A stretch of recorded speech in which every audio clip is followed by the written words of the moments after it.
Log on, tune in, find out. Another good idea from Cambridge. Today is by Goulnara Arzhantseva, and she will speak on coarse non-amenability and coarse embeddings. Thank you. So today I will speak about coarse non-amenability, and my goal today will be to construct new coarsely non-amenable spaces.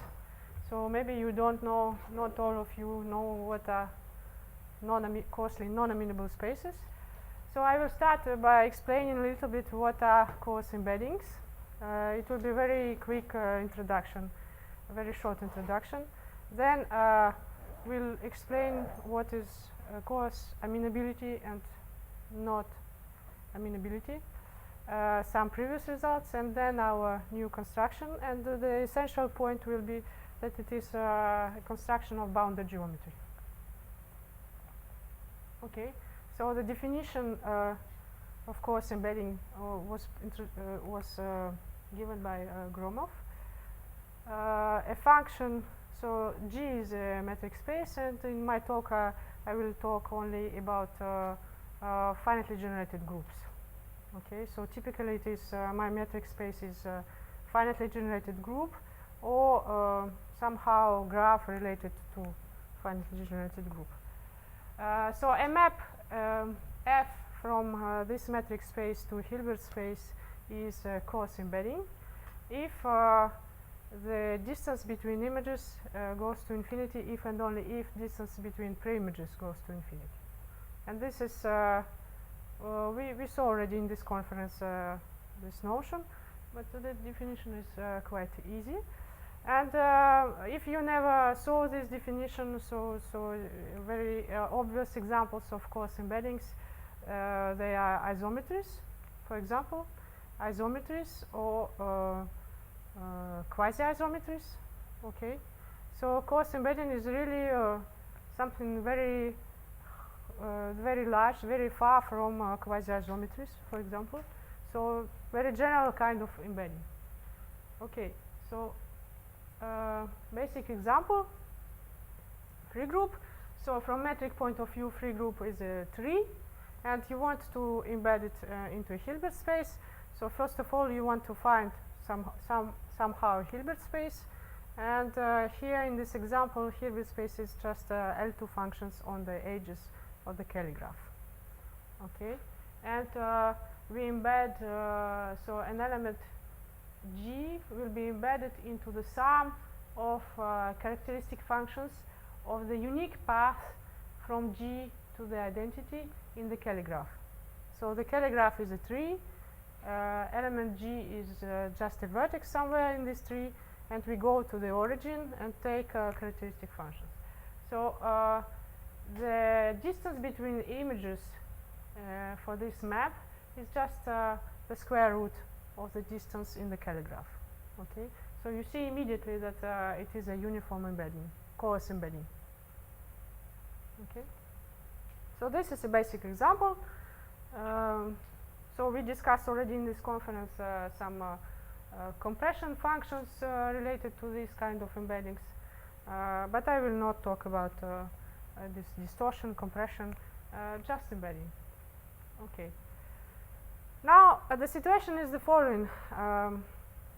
Mostly we have three kinds of situation. So first of all, given a group, you want to embed it into a Hilbert space, and sometimes you have chance and you can define this embedding explicitly. So this is what I put it in the first class, coarsely embeddable groups. So for some groups it's very easy, for example for finite or for free abelian, you see immediately how to embed them. For amenable, well, for free group we saw. For amenable and hyperbolic it's a kind of more complicated, but still you can do it explicitly.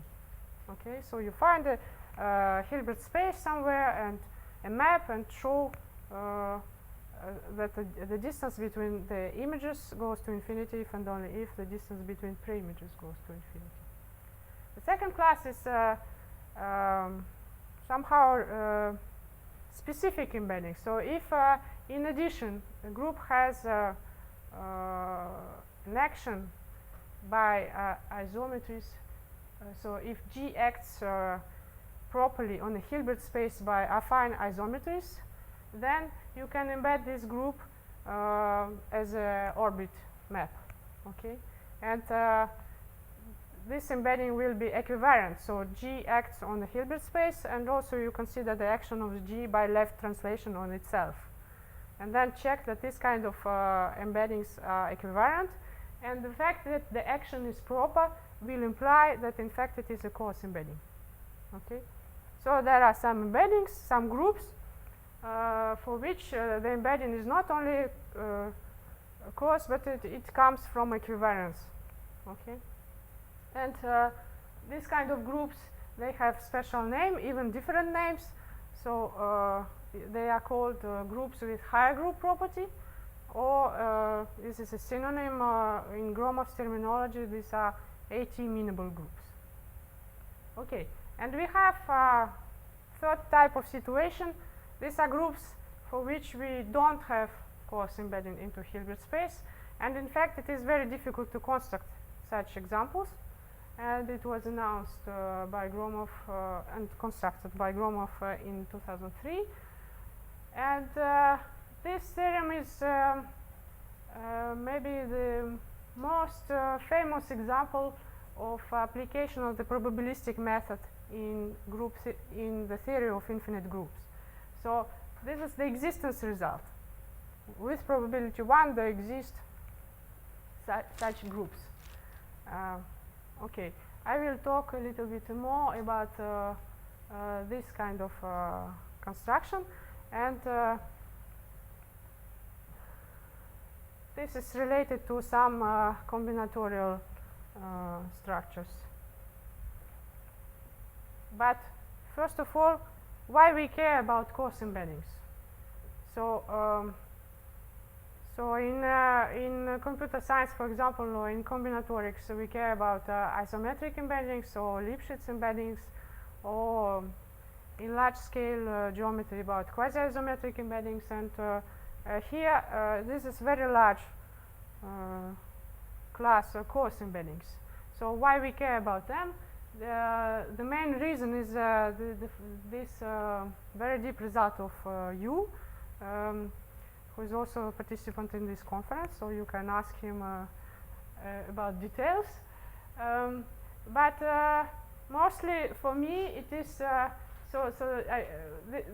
big motivation to study coarsely embeddable groups. So if you have a G which is coarsely embeddable into Hilbert space, then in particular Novikov conjecture are true for this group. So for the moment we don't have, as far as I know, any counterexample for Novikov conjecture. So you try to use this kind of result to study groups which are coarsely embeddable, to better understand what are groups for which Novikov conjecture holds. Okay.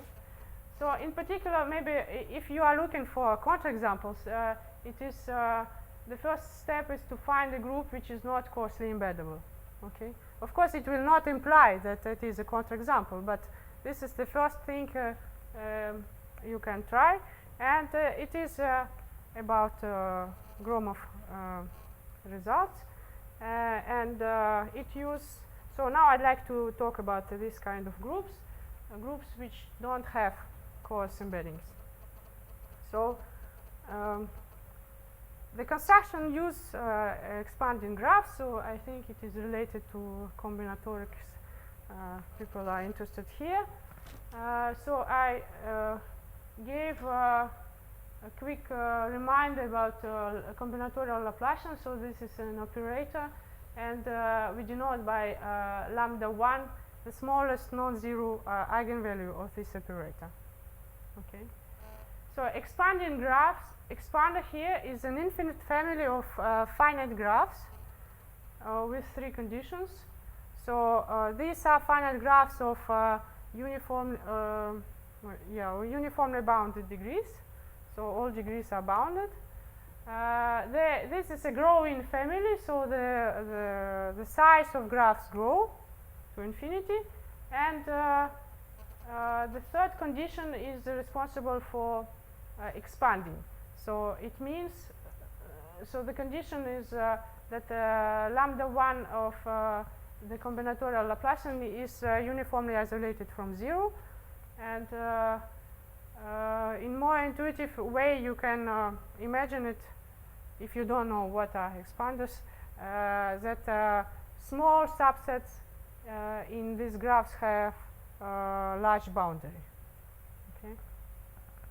So this is a definition, and now we know that there are many different constructions of expanding families, and this what was used by Gromov to construct a group which is not coarsely embeddable into a Hilbert space. But first of all, the first result is that expander is not coarsely embeddable. This is a result of n-flow, was known before. So this is first metric space which is not coarsely embeddable, and then when you want to have a group, because you think about Novikov conjecture, you want to have a group, so it's enough to embed this expander into a group, then the group will not have such an embedding. Okay, and this is what was very difficult, and where the probabilistic method used. That in fact, to construct this embedding,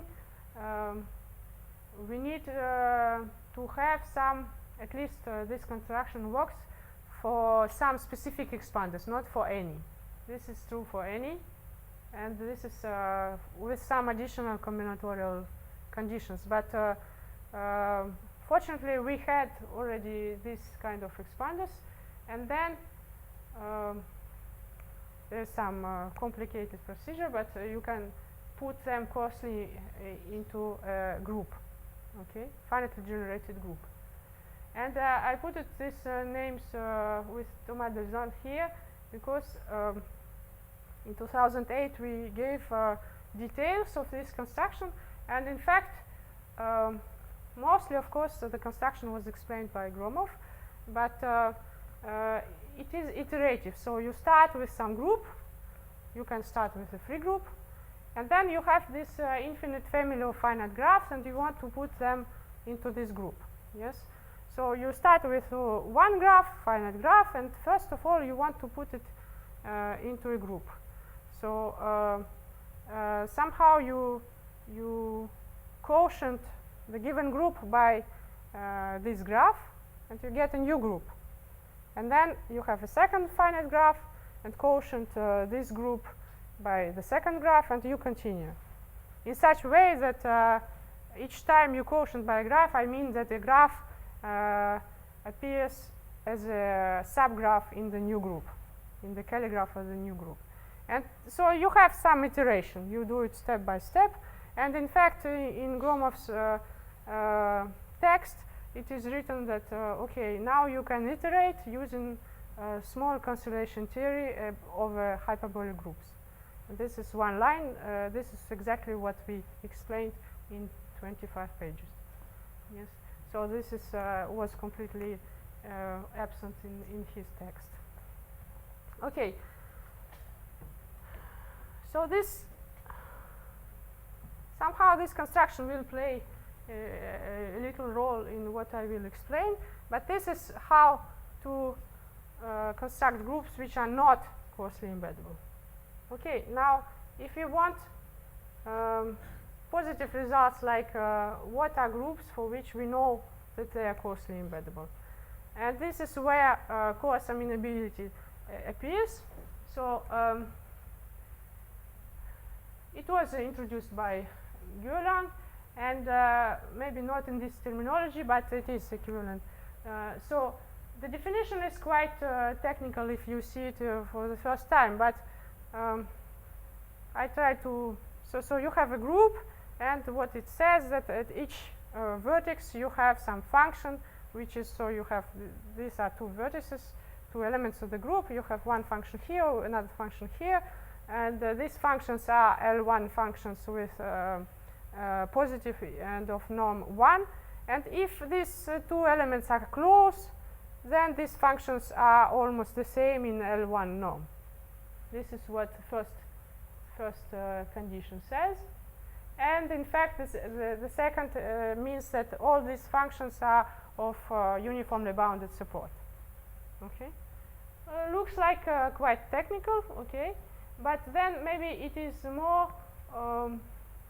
clear how it appears, this definition, when you see the following definition of amenability.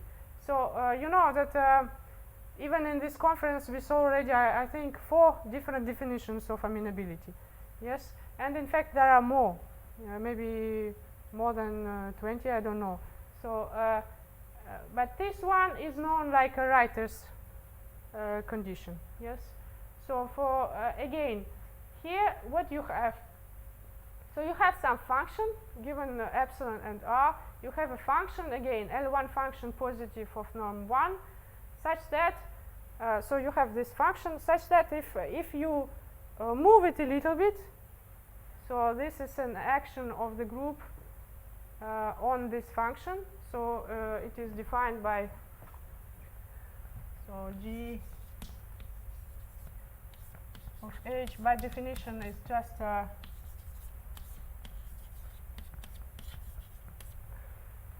translation. Yes. So if you move it a little bit, then it is almost the same in L1 norm, and the support is finite. Okay. So here you see immediately that amenability implies coarse amenability. Coarse amenability is just a synonym for this, and you will see later why we suggest this synonym for property A. So you see that in fact in amenability, what you have at each vertex, you have a function, but it is obtained from a given function by translation. Yes, so there is some invariance. So if you forget invariance, you get this definition of property A. Or in other direction, if you have this definition and you imagine that these functions are in fact translations, then you get the definition. If you add invariance to this one, you get a definition of amenability. So coarse amenability is really, you forget equivariance. Yeah. Okay, so now we have a lot of groups which are coarsely amenable, namely all amenable groups. So coarse amenability means property A. Yes, it is synonym. Yeah. But we have some motivation why we call it like that. And I will explain maybe a little bit later. Okay, so okay, why we study this kind of strange, amenability is a kind of, we have a lot of results, but why we study this property A? The first, maybe it is not motivation, but some proof why we should study this property, because it appears already in many different areas of mathematics. So, for example, this property, again, I'm talking about finitely generated groups here. Okay, it is equivalent to have amenable action on a compact Hausdorff space. So it was studied also in this context, and it is equivalent to the exactness of the reduced C-star algebra associated to the group. Okay, so in fact, this notion of exactness of reduced C-star algebra appeared even before this kind of formulation, and started in operator algebra for some other, not only for the reduced C-star algebra of the group, but just for C-star algebras. Okay, but then when you have all this together, you think, okay, this is an interesting notion, and we should study it. This is maybe some motivation to study this property, but the main thing is that because this property A implies the existence of a coarse embedding, okay, and by use a result, it implies Novikov conjecture and many other conjectures. Okay, okay, so you have this, and you think, okay, now for some groups we know that they are coarsely embeddable, but maybe also we can prove property A. And what is in fact the difference between these two properties? And what is the difference? And what are groups for which we have coarse amenability and for which we don't have coarse amenability. So for example, the first thing we know, first type of examples, groups or spaces which are not coarsely amenable. Again, this is for the spaces it is expander, and for groups it is Gromov's group. Just because property A implies coarse embeddings, and for these spaces we know that they are not. Okay? This is first type of examples of not coarsely amenable or coarsely non-amenable spaces and groups. Okay. I told you in the title that I will give new examples. Yes, this is a kind of first type of examples. Okay. Now, what is in fact the relation between these two properties? And this is the main question. So you can imagine that if you see it for the first time, you can imagine that it is formal. One implies the other, and you want maybe the opposite, opposite direction, but maybe it is formal. It's not so interesting. This is not true. It is really very interesting. I will give you, I don't know, maybe two motivations. So one is the following, that this part is completely a kind of analytic part. Yes, I told you that coarse amenability and amenability is an analytic property, and you can study system algebra, so it's a part of functional analysis, and this part is completely geometric. So somehow you want to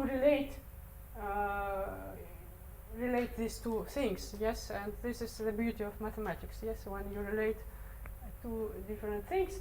And this is maybe first motivation, but also more technical motivation if you consider equivalent versions of these two properties. So equivalent version of coarse embeddability, so embeddings which are equivalent, this is AT amenability or high group property. And equivalent version of coarse amenability, it is amenability. Of course, high group property doesn't imply amenability. We have free group, for example. Yes. So this is a technical motivation. But this question, I know it is very popular in the subject, and at least I was looking for references, and it opened at least since more than 10 years already. Okay. So when you have this question, if you want to have again a counterexample, then the question is there a coarsely non-amenable but coarsely embeddable group? Yes, this is, if you want a real counterexample, this is what you want. But maybe this is too difficult. And again, remember this story with expander. So first of all, the first step is to find a metric space which is not coarsely embeddable. Yes, and then embed it into a group. So the first step here may be to find a metric space. And I put it bounded geometry also because of this. This is really important for bounded geometry, also because of this coarse amenability, because of these interpretations in C-star algebras. So there they need really bounded geometry. They study really bounded geometry spaces, not some strange spaces. Okay. And maybe the first question to answer is this one. And if you don't know how to do it, then just a metric space, yes, to start with. And so for metric space, yes, there was a quite elementary construction of Piotr Novak. But unfortunately, again, it is not of bounded geometry, and you cannot really make some consequences for sister algebras. Okay? And this is the main result I want to present. Yes, that we can construct bounded geometry space which is coarsely non-amenable but coarsely embeddable. Okay, this is the main result. And the theorem says that it exists. So the space X, which is bounded geometry, coarsely non-amenable and coarsely embeddable into Hilbert space. And it is a joint work with Eric Günther and Jan Spakula. Spakula, maybe? Yes. And we And now I'd like to explain how we construct this space X, okay, and some maybe applications also, where we can use this space for other things. Okay, to construct this space, I'd like to discuss what we call box space associated to a group G and a given sequence of finite index normal subgroups with trivial intersection. So G is finitely generated residual finite group, and we take any sequence of not necessarily all finite index normal subgroups, but some sequence finite index normal subgroups with trivial intersection. Okay, and we construct a metric space. So what is this metric space? These are finite index normal subgroups, so the quotients G by Gi, they are finite groups, okay? And we, finite groups, we take Kelly graphs with corresponding set of generators. So G is generated by some finite set of generators, and we take the image here, okay? So we have an infinite sequence of finite Kelly graphs, but we want to make it some metric space. So on each graph you have metric, of course, graph metric, but then they are all together. So we define a metric between two different Kelly graphs using this formula, okay? And this is exactly how in the previous story expander was considered like a metric space, okay? Expander, again, it is an infinite family of finite graphs. On each graph you have graph metric, and then you have to put them together, and it is in this way, okay? And this is, for expander, was a way how it was also considered when they proved that, Enflow proved that it is not coarsely embeddable. Okay, now it is a box space associated to this sequence. Okay, some, in fact, given a finitely generated residually finite group, you have this object. Okay, very nice combinatorial object. Yes, to study. Great. Now, it is not just a combinatorial object, but in fact it is a combinatorial object which is shows something about analytic properties of the group, of the given group. So in particular, if this space, this is a metric space, it is coarsely amenable if and only if the group is amenable. Okay. So this is again, it is very nice, this property, and we will use it to have coarsely non-amenable space. Okay. And this is only one direction. If this space is coarsely embeddable, then the group has a higher group property, or it is AT amenable. This is synonym. Of course, the opposite direction is not true. So give me, not specialist, but non-specialist. Give me a counterexample. Specialists not have rights to to say. Free group, yes. So free group. So it is of course AT amenable. This is not difficult to see, and the box space, it is not always. Sometimes it is coarsely embeddable, and in fact we will see some. But sometimes it is not, because we have expanders. Yes? Because every group is a quotient of the free group, so sometimes you have, for some sequences of the free group, you have a space which is not, because of expanders. Okay. And this, in fact, the first statement gives second type of examples of spaces which are not coarsely amenable. Just take any non-amenable group which is residually finite and take this box space, and this box space will not be coarsely amenable. Okay? Great. We will use it. Okay, so how we do how we construct our space. In fact, it is quite, I would say, elegant. So we start with a free group, okay? And to consider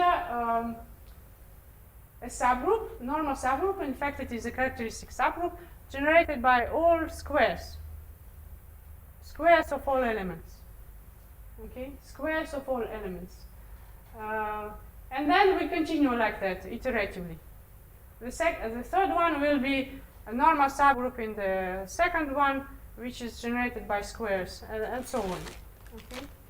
And you can check, and this is in fact not so obvious, but there is a theorem in group theory saying that if you take a sequence of characteristic subgroups which are nested, which is nested sequence, then in the free group, then the intersection is trivial.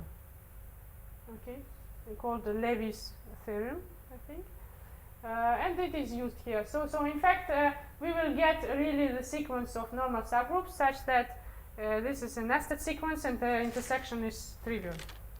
Okay, so we can form this box space, which is also, this is just terminology, the coarse disjoint union of all these calligraphs of finite groups. So these are maybe if you are not group theorists, the first thing to see is that the quotient is a finite group. Yes? The quotient is a finite group. So it is a finitely generated group because it is a quotient of free group with two generators. And it is the group where I'm talking about the first quotient, yes, F2 by F2, 2.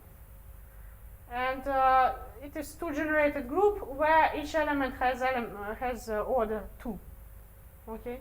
So what you know, what is a group? Billion. Abelian, yeah, good. Abelian group with two generators where every element of order 2.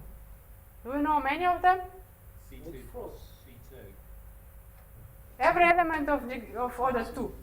Z2, Z2, okay? So this is exactly this. And then you continue. So each time you have some finite number of Z2s, okay? Great. So we can form this coarse disjoint union, and of course this space is not coarsely amenable because of non-amenability of F. And this space is of bounded geometry. This is quite easy. So bounded geometry, maybe if you don't know, means that so a metric space is of bounded geometry if every ball has a finite number of elements, and the number of elements depends only on the radius and not on the center. Okay, and this is easy to check here because all these calligraphs, these are calligraphs of this kind of groups. Free group by some squaring, yes, and this is a quotient of the free group. It has two generators. Okay, and because of this, it is obvious that it is bounded geometry. So the only thing we should prove, and this is the difficult part of the theorem, that this space is coarsely embeddable. Okay. So how we prove it? So we prove it in 3 steps. First of all, we define wall structure on each calligraph. So first of all, what is a wall? And maybe in combinatorics, it is what is known by cut, yes, as a cut. So a wall is a set of edges such that if you remove them, then it's separated into 2 connected components. Okay. And wall structure means that you have a set of such walls such that each edge belongs to the only wall. Okay? Great. So we define this kind of wall structure, and when you have wall structure, you have wall metric. Of course, because it is a wall structure given two vertices, then you count how many walls separate them. This is wall metric. Okay. Then the first thing to show that now this metric space, but with a different metric, wall metric, is coarsely embeddable. And this is somehow not very complicated. I don't know if it is maybe even known result in computer science that in fact, Isn't this part of a one? yeah, it is mostly conditionally negative definite function. Yes, so this is a very somehow easy way to prove coarse embeddability. Okay, but this is not the main part. The main part is to define this wall structure, which is not so obvious. And in fact, the main technical result is this one, to show that these two metrics are coarsely equivalent. Okay, metric on the given before on this coarse disjoint union of finite graphs and wall metric. Okay, and here I wanted to show you some example. In fact, I don't know if you see.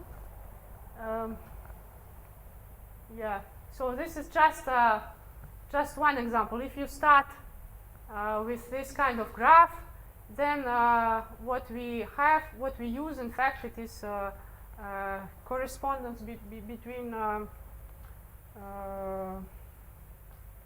normal subgroups of a given group and coverings. Okay, so this is mod 2 covering of this graph. And well, even in this very easy case, it is already somehow complicated. And so the number of vertices and number of edges grows. So what we do in this construction, we iterate this kind of coverings. Okay, we start with a free group, then we have first covering corresponding to first squaring, then second covering corresponding to second squaring, and so on, infinitely many times. Yes. So here, what I wanted to show that what is wall structure here. So we want to define wall structure on this. This graph is given, and we want to define wall structure on this graph. First of all, on one covering graph. Yeah. So what is a wall? So wall here will be just the pre-image of an edge here. So if you take a pre-image, for example, of this one, so you have this, and you remove it, then it separates into two parts. Of course, if you take the red one, for example, or green one, which are not in the spanning tree, so this is easy. So if you remove this and this, so you see immediately two components. Yes. Or if you remove red, and you see two components. But for other edges, it's not so obvious. And of course, this is just an example. We proved it in a general, for general situation. Yes. So you need some proof that it is a wall. And then, for example, you do it for every edge. So here, for example, we have in the wall structure we have 7 walls. Okay. Great. Now, if I take, for example, this vertex and this one, then what is the distance in the graph? So I count 1, 2, 3, 4, 5, 6 in the graph metric. Yes. But if you see it, I mean, it's difficult to imagine, but if you see it somehow here, and also it needs technical proof that in fact you can see it here if you count some parity of edges, then you go like that to have the distance between again this vertex and this one. So you go here, here, here, you do like that, and in fact you pass twice this edge. Okay. So in the wall metric, it means that you are on the same side. So in fact, on the wall metric, the distance will be 4 and not 6. Okay. So it is just an example to show that these two metrics are very different, and they are not equivalent in any sense. But in any, I mean, we proved that it is equivalent in a coarse sense, but they are not quasi-asymmetric. It is not Lipschitz equivalent or stuff like that. In any, it is not true. So to show coarse equivalence, in fact, we proved. I wanted to formulate it.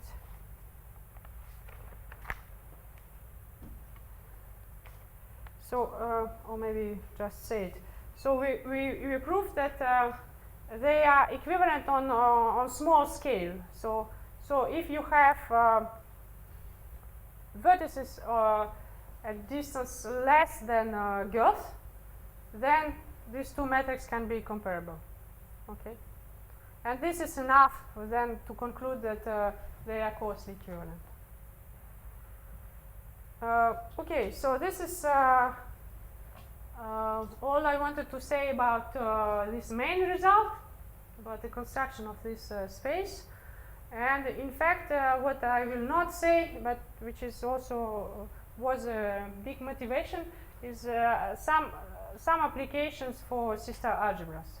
So in fact, there are some questions we expect to answer using this space for so-called uniform row sister algebras associated to this space. I mean, it's an interesting space to study, and especially in this analytic context. But what I want to explain now, when we were proving this result, we discovered that in fact what we constructed is related to another quite famous part of mathematics, spectral geometry, and this is what I want to explain now. This is about constructing new kind of towers of coverings of manifolds. Okay, so in spectral geometry, especially it was very popular in 70s and 80s. So people are interested, and even now, I mean, they do different things, but it's a big part of mathematics, yes, spectral geometry. So they study, for example, big question was to construct so-called isospectral manifolds. Yes. So isospectral manifolds, these are, for example, construct two manifolds which are not isometric, but they have the same spectra of Laplacian. Okay, this is called isospectral manifolds, and the big result was, in particular, by a very famous paper by Tsunada, where he constructed this kind of manifolds. And in particular, in all this, and then other people improved, and some other results also. This is only before it was known for surfaces, and this is for general M manifold, Riemannian manifold. And there are some other results about that, and in particular, they constructed towers of covers such that the first non-zero eigenvalue of the Laplacian goes to 0. Okay. So in modern language, what does it mean? You start with manifold.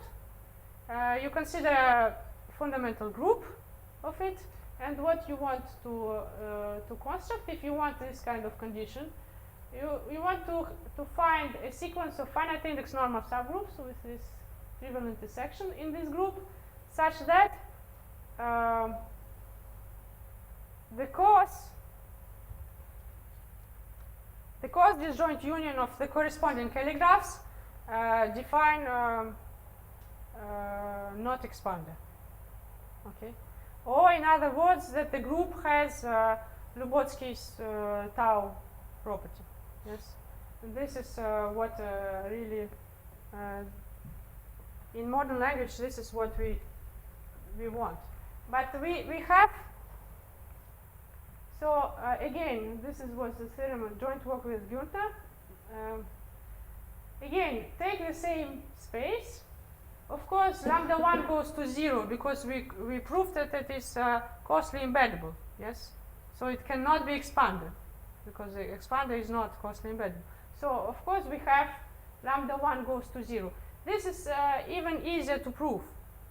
I mean, to prove that lambda 1 goes to 0 is easier than to prove coarse embeddings. Just from construction, you can even, I mean, in general case, this is an example, but in general case, you can define separating, just you can consider this separating this kind of edges, and then just to compute, estimate isoperimetric constant. Yes, and this is easy. So this part is easy, but what is interesting, and this was a surprise for us, in fact, we got something completely new. So this is a tower of coverings, which was not known before, in the sense that it is completely different from all other coverings, all other towers, which are known, because all these constructions, if you, I mean, we checked all of them, they used the fact that the fundamental group, the quotient of the fundamental group is amenable, and they construct this sequence of finite index normal subgroups in the amenable group. And all these towers, they correspond to sequences of normal finite index normal subgroups in amenable groups. Okay, and our group is a free group. Of course, free group has amenable quotients. Yes, but when you take here free group and then you take an amenable quotient, so you have two different towers of coverings, and we prove that these two towers are not uniformly coarsely equivalent. So what does mean uniformly coarsely equivalent? Well, you know what does mean coarsely equivalent. Yes, two metric spaces are coarsely equivalent if you can embed one into another with coarse embedding. Okay, and uniformly here means just that the function that you have, functions you have, they are the same for, because we talk about infinite sequence, infinite family of finite graphs. Okay, so for each graph they are finite. You have, for example, some map for this one, for this one, for this one, and the functions are the same. This means uniform. For example, to prove this, we proved somehow. I found it curious, this result. We called it uniform Schwarz-Milner lemma.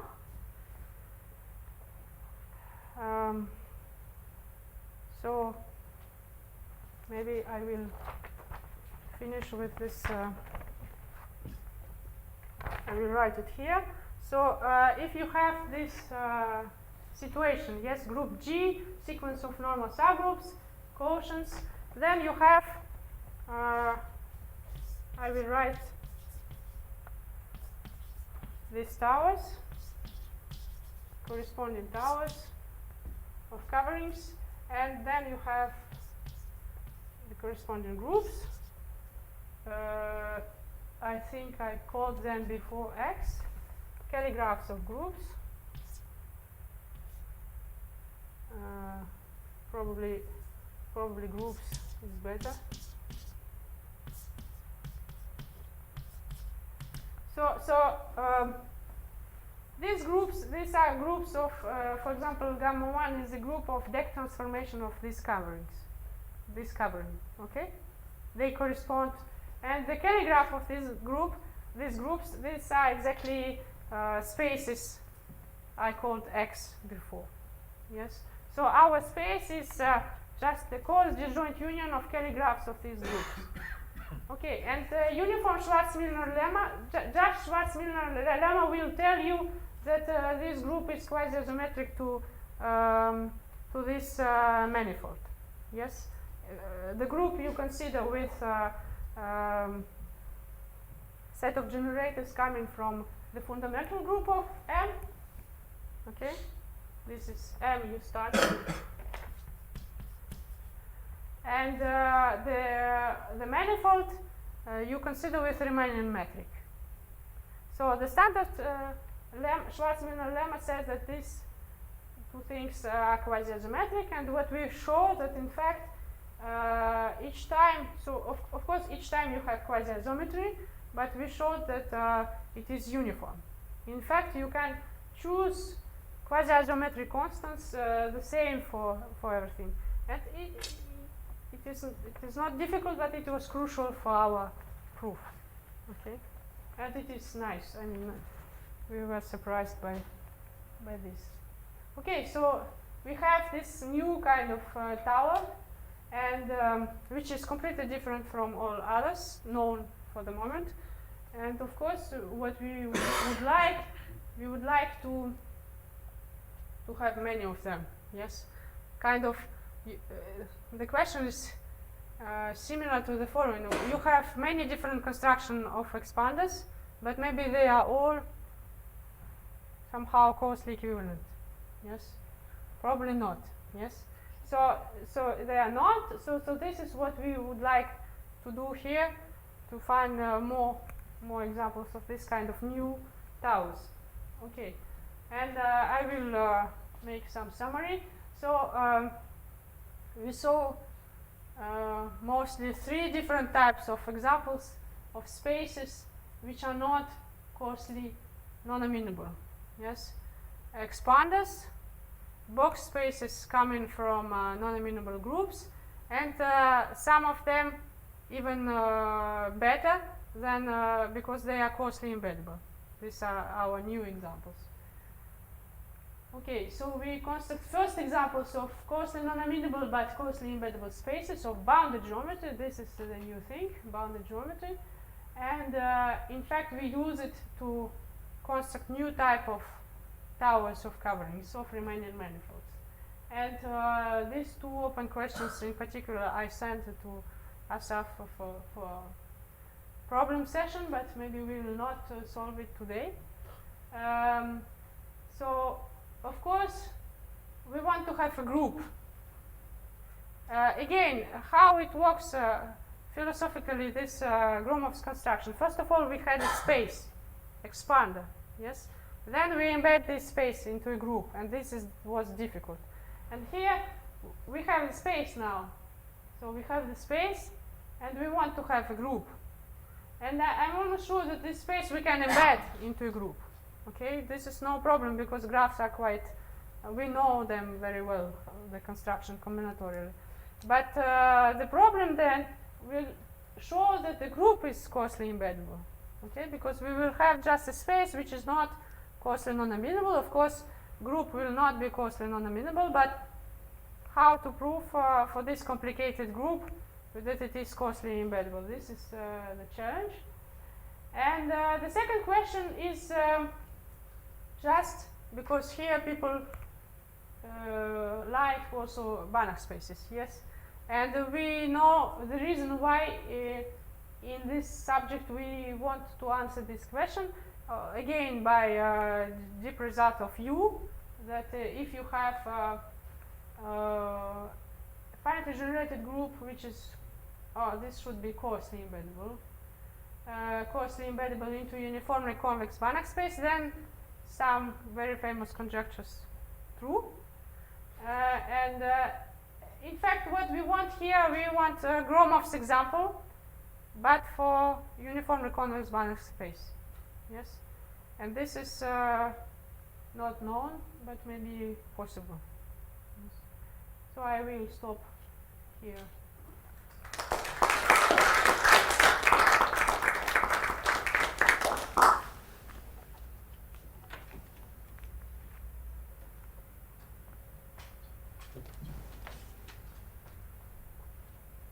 Yes.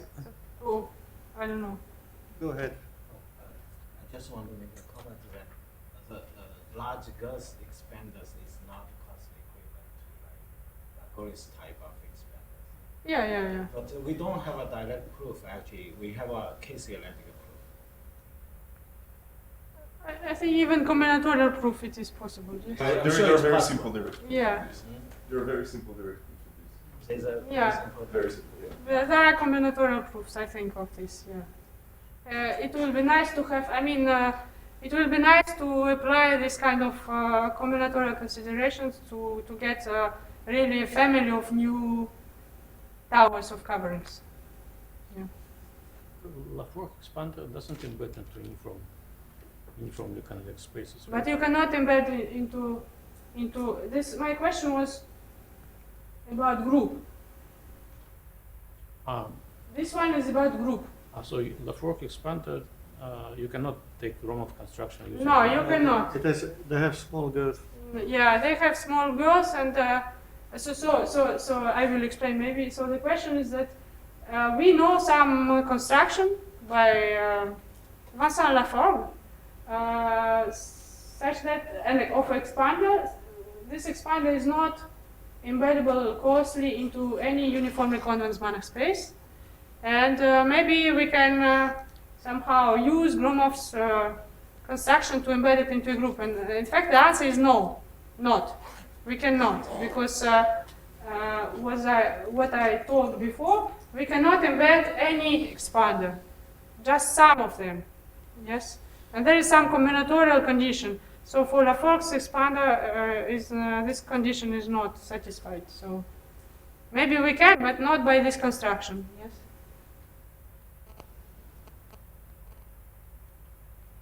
What is the flexibility that you have in your construction? You mean flexible like that? Or? Wow. Varying the group, varying the integer 2. Okay, integer 2, it will be a problem. We try. So you can, of course, you can define everything for z mod p. Yes. Except that you met Burnside problem at some point. No. It's not Burnside problem. It is the problem with wall metric, because you know the fact that there is a wall metric. It is because of mod 2, because you remove this wall and you have two connected components.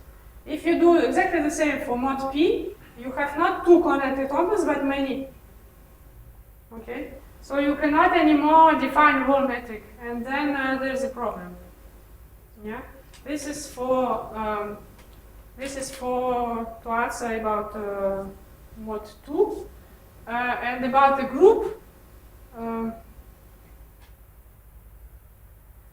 Okay.